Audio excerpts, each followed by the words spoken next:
¿Qué van a hacer finalmente con Julian Assange? Bueno, eso tiene que preguntarle a Europa. Ecuador ha hecho lo que tenía que hacer, no tenemos que pedirle permiso a nadie para ejercer nuestra soberanía en estricto apego al derecho internacional.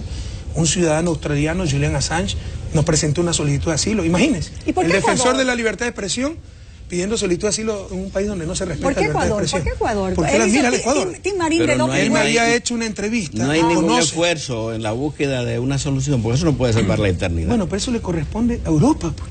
Nosotros hemos hecho lo que teníamos que hacer. O a Inglaterra.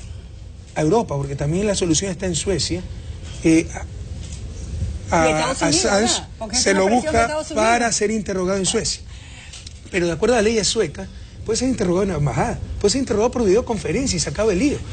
Gran Bretaña puede dar el salvoconducto mañana y se acaba el lío. No lo quieren hacer. Ya Ecuador hizo lo que tenía que hacer. No tenemos que pedirle permiso a nadie para otorgar un asilo en ejercicio de nuestra soberanía. Toda la solución del problema Assange está en manos de Europa. ¿Fue una jugada política o una decisión humanitaria? Pero ¿cómo hacer jugada política? ¿Acaso nosotros planeamos con Assange que se refugie en nuestra embajada? Pero por eso, ¿por qué se refugió ahí? Pero una pregunta, presidente.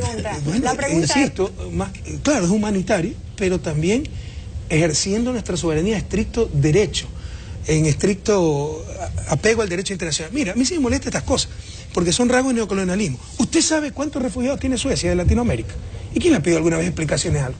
Nosotros primera vez que damos refugio y tenemos que dar explicaciones a todo el mundo. Nosotros lo agradecemos. No vamos a aceptar esos rasgos de neocolonialismo, no tengo que explicar a nadie por qué en ejercicio de nuestra soberanía otorgamos el asilo a... Curiosidad periodística. ¿Cómo llega a Ecuador? Dice usted, digo, a la embajada de Ecuador, dice usted que fue que él le hizo una entrevista y eso fue, por eso él decidió Ecuador. Bueno, ya tenía contactos, ¿no? Con periodistas, con miembros de nuestro gobierno. Me hace la entrevista, él conoce el proceso ecuatoriano y bueno, decidió ir a nuestra embajada, ¿no? Ya. ¿Habla español ya, Assange? Porque con los días y las horas que tiene ahí sin hacer nada... Yo la única vez que he hablado con el señor Assange fue la vez que me hizo esa entrevista para Russia Today. Jamás he hablado con él. Muy bien. Usted estuvo en España, estuvo en Alemania, estuvo en Italia y la verdad parece me hizo la que... entrevista por videoconferencia, por si acaso. O sea, no lo conozco personalmente, señor Assange. Que le fue muy bien en ese viaje. Pero una de las cosas que más me sorprendió revisando fue esta que vamos a ver aquí cuando estuvo en España. Veamos el video.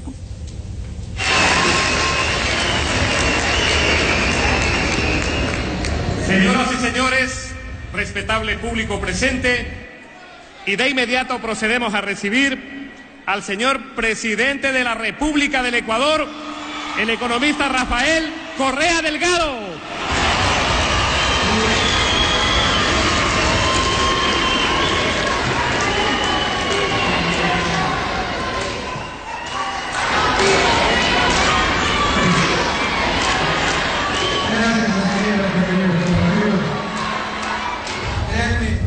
Bueno, la verdad es que es la primera vez que yo veo que un presidente que va a hacer un periplo así hace una parada para ir a un estadio, ir a un palacio de deportes o para hacer espectáculos, para presentarse delante de 6.000 ecuatorianos. Es la primera vez que yo veo que un presidente hace eso. Lo recibe como si fuera un artista. No, como si fuera su presidente. Mire, sería largo explicar, pero lo único que tuvo éxito el neoliberalismo en exportar fue la exportación de seres humanos, ¿no? Después la quiebra del 99 del sistema bancario, fruto del fundamentalismo neoliberal, porque relajaron la ley de instituciones financieras en el 94, eliminaron controles bajo la premisa, el fundamentalismo ideológico, de que solitos se regulaban los mercados. Se regularon también los bancos que quebraron toditos en el 99, congelaron los depósitos, le robaron plata a la gente y millones de ecuatorianos tuvieron que emigrar, y sobre todo a España e Italia, porque no se requería visa en ese entonces, después pusieron la visa, y por la cercanía del idioma. Entonces, ahora tenemos millones de ecuatorianos viviendo afuera. Y este gobierno les ha dado el sitio que se merece, porque no solo hay que admirar y respetar a esa gente, sino que agradecerle. Porque con la plata que ganaban allá y mandaban al país, sostuvieron a la economía. Gracias a ellos sobrevivimos las remesas de migrantes. Entonces nosotros no acabaremos de agradecerle. Y ellos lo han reconocido, ese apoyo del gobierno. Y en las últimas elecciones, por ejemplo, en España, sacamos 85%, el que nos sigue 5%. ¿Cómo no ir a Europa? ¿Cómo ir a Europa y no agradecer a nuestros hermanos migrantes? Entonces pasamos por España e Italia agradeciéndoles y bueno, la convocatoria fue multitudinaria. Ya lo veo. ¿Tienen ustedes un plan de que cada ecuatoriano que quiera regresar, inclusive se le paga el pasaje? Se creó la Secretaría Nacional del Migrante y hay varios apoyos. No recuerdo si pago de pasaje, pero sí, por ejemplo, exoneración de aranceles para el menaje de casa, si era odontólogo para sus equipos, apoyo con crédito en el país, etcétera. Un poquito hacia atrás, presidente. ¿Cómo quedan las relaciones con Inglaterra después de lo de Assange? ¿Por qué tienen que afectarse? Le insisto, o sea, a mí hasta, con todo respeto, me molesta un poco las explicaciones de esto. ¿Usted sabe cuántos asilos ha dado Inglaterra? Ni siquiera sabemos. A Latinoamérica. Pero yo no le he preguntado. Pero nadie lo le que pide quiero cuenta. saber cómo quedan. Todo Con normal. Suecia, en principio sí, porque no hemos hecho nada que pueda ofender a Gran Bretaña. Ellos hicieron algo que nos pudo haber ofendido. Felizmente recularon. El decir que podían ingresar a la embajada del Ecuador a capturar a Sánchez. Eso hubiera sido gravísimo. Suecia, ¿usted sabe cuántos refugios, cuántos asilos ha dado a latinoamericanos? Bien. ¿Cuándo alguien le pide explicación? Ya. Pero nosotros damos un asilo y tenemos que estar explicando a todos lados. No vamos a dar explicaciones. Hemos ejercido nuestra soberanía y no le tenemos que pedir permiso a nadie para aquello.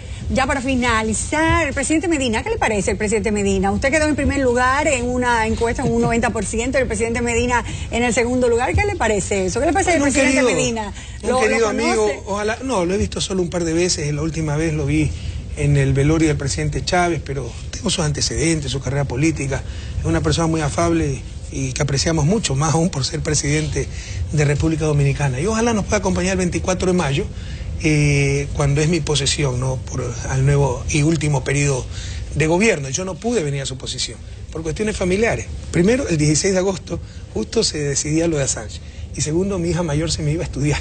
Entonces yo lo llamé y le expliqué y lo entendió bastante bien. Ojalá él pueda asistir a nuestra posesión, nos daría un gran gusto y un alto honor si puede estar presente el 24 de mayo. De mi parte, última pregunta.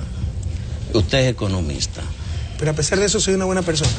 Muy buena persona. Por lo menos para un alto porcentaje de los ecuatorianos, ¿verdad? Usted tiene una concentración, una experiencia, se puede medir, se puede contar, en materia de renegociación de contratos. Yo sé que en alguna medida esa pregunta le ha sido hecha en una u otra dirección, pero si se pudiera de manera muy general, ¿qué recomendación general haría al presidente precisamente Medina para lidiar con la barrigol? No me gusta hacer recomendaciones. Pero no son específicas, de gestión. Se le estamos pidiendo me voy a por reunir aquí con el presidente Medina. O sea, nosotros se lo dirá apoyamos ahí, ¿verdad? totalmente en su deseo de recuperar para los dominicanos lo que es de los dominicanos, ese oro, esos recursos naturales no renovables. Nadie en toda la historia de la humanidad ha producido una sola gota de oro. Entonces no puede ser que suben los precios y tiene ganancia extraordinaria la empresa. Lo que sí les puedo decir es que si hubiera ocurrido lo contrario, hubieran caído los precios, ya nos hubieran denunciado, etcétera, para renegociar los contratos, ¿no? Bueno, y que los propios anglosajones crearon el concepto de windfall tax, tasas, impuestos a utilidades extraordinarias. Entonces no sería mala idea aplicar en estos momentos esas windfall taxes a actividades como el oro, la minería de oro y de otros minerales con los precios tan altos que tienen y con las ganancias extraordinarias que están logrando en base a un recurso que no se produce, se extrae y que pertenece al pueblo dominicano. Y que se agota. Sí, ya gracias, brevemente, el presidente Obama, ¿qué piensa del presidente Obama? Yo creo que es una buena persona, pero a nivel de política internacional, sobre todo hacia América Latina, no ha cambiado absolutamente nada. ¿La lucha contra las drogas? Bueno, es una misión de toda la humanidad, pero hay que revisar las estrategias. Ahí molestan también algunas cosas, ¿no? Como producimos los latinoamericanos, bombardea. ¿Por qué no ataca el consumo? Ya. Usted como va a dice Haití Galeano, ahora, ¿no? Las responsabilidades están repartidas en la lucha contra la droga. Usted va a Haití los ahora. latinoamericanos ponemos los muertos, los norteamericanos ponen las narices, ¿no? Ya es hora de revisar esa estrategia. Ok, usted va a Haití ahora, mañana Sí. va a Haití. ¿Qué piensa hacer en Haití? Mire, estamos con mucha modestia colaborando en lo que podamos, ¿no? En la medida de nuestras posibilidades con la reconstrucción de Haití. Nuestro cuerpo de ingeniero está trabajando en Artebonit.